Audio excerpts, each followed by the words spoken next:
Hello guys, welcome back to my channel. Today I am doing the last tutorial this season and I'm pretty excited about this because it's the Betty Boop and I wanted to do her since last year, but I just now got around it. And I hope you do like this tutorial because this is me. If I were to go to a Halloween party and choose a look, I would go as Betty and not like a corpse looking anything, or you know, nothing scary. I'm just like that, and that's why this tutorial is important to me. So let's get started. I'm going to show you now how I did it.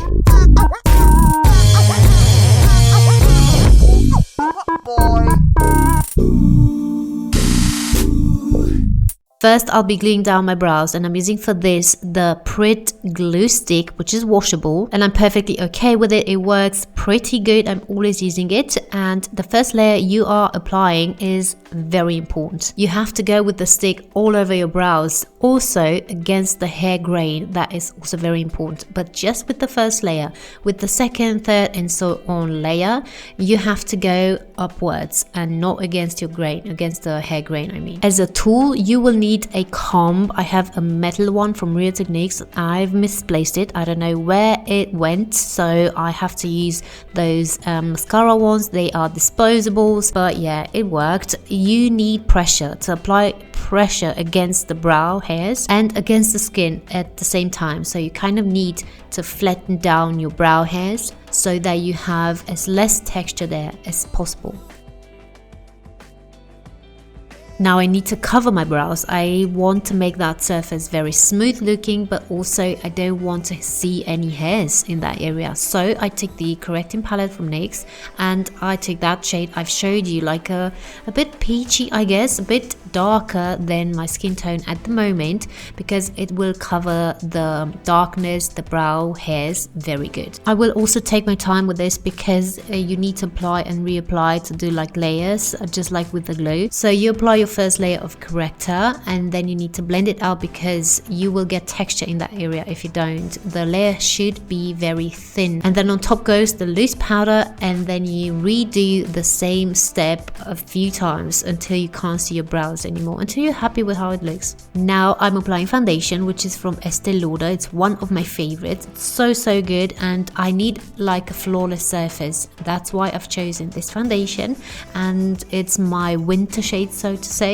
And I'm applying two layers of this. The first one is very thin, and the second just where I think I need it, around the brows of course, and nose area and such. And then I'm putting powder on top because I don't want my skin to kind of glow. And then I'm applying concealer, but I'm applying it a bit lower than the usual because that area is going to be my under eye area, if you know what I mean. The eyes are going to be so big, that's why I'm putting the concealer so low, and also above my brows, my natural ones, because there is my underbrow area, you know, and along my nose a bit. So I'm actually highlighting as I normally do, but I'm placing the concealer in the areas where I need it for this look. Now with the white water-based color from Eulenspiegel, this is a German company, I do love it. I'm going to do the whites of my eyes, and they are huge. I've applied 2 or 3 layers of this because it's water-based. You need to let it dry in between layers, and the last layer I'm gonna leave and dry. And meanwhile I'm going to do my eyeshadow. First I'm taking a very light cappuccino color, matte one. I'm applying it of course above the normal crease area because I want to create like a new crease. And the next eyeshadow I'm taking is another matte one, but a lot more powerful, a lot more darker than the first one. It's from the remastered rose gold remastered palette from Huda Beauty, and I'm doing like a hello eye with it. I'm applying this shade on the outer corners and inner corners, and in the middle comes a shimmery shade also from the palette, and it's gonna be looking pretty in the end. But now for now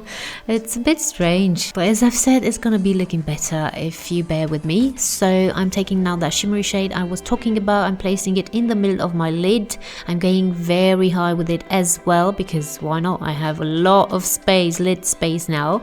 And then I'm putting false lashes, which I've used and reused many times, and I also have a disc discount code in the bar down below. If you are interested, you can get any pair of Ericsson lashes from their website for 30% off using my code. So yeah, that's worth it. But now I'm doing really quickly my brows. They are very thin and kind of high, and also the little hairs around the hairline, they are black, but I'm going to be putting a black wig, and yeah, it's not going to be looking so strange, but for now, as I've said, it's a bit definitely different. Now, after painting on my lower lashes, I'm gonna do my irises green, and maybe, well, actually for sure it would have been better, you know, realistic looking if I would have used lenses on my eyes, but I have like a very bad experience with lenses, and after so many years, like 15 years ago, I've used lenses for the first time, and it was the last one, because I still remember like the very dry, very inflamed and very scratched eye. It wasn't pretty, believe me, and I don't want to feel that again. I'm afraid of them. I truly am. But anyway, enough with the stories. Now I'm going with the white paint around some edges, because I want to look more cartoon-like, you know, like Betty. And the lips, of course, I want them to be really big like hers. And first I'm applying a black liner, and then I'm putting on a liquid lipstick, which is from Kat Von D. I love it so much. I love the color, I love the formula of it. And after doing this, I'm just gonna thicken up a few hairs around my hairline, because I felt like they weren't thick enough.